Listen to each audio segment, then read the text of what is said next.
మళ్ళీ మళ్ళీ చేసేవాడు మూర్ఖుడు. తప్పులే చెయ్యనివాడు చేతకానివాడు. తనకు తెలియకుండా తప్పును చేసి తనకు తెలిసి ఆ తప్పును సరిదిద్దుకునేవాడే మనిషి. అర్థమైందనుకుంటా. ఇది కలియుగం కాదు, అవసర యుగం.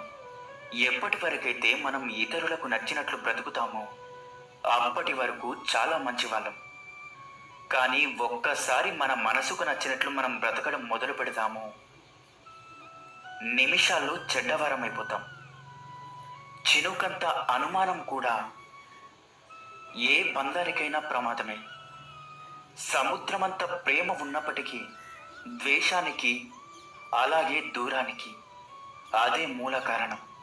అనుమానించకండి, అర్థం చేసుకోవడానికి ప్రయత్నించండి.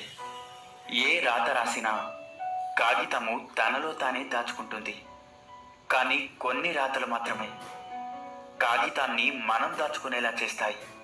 కొన్ని పరిచయాలు కూడా అంతే. తామరాకు మీద నీటి బొట్టులా జారిపోతూ ఉంటాయి. కొన్ని మాత్రం మనసు పొరల మధ్య నిలిచిపోతూ ఉంటాయి.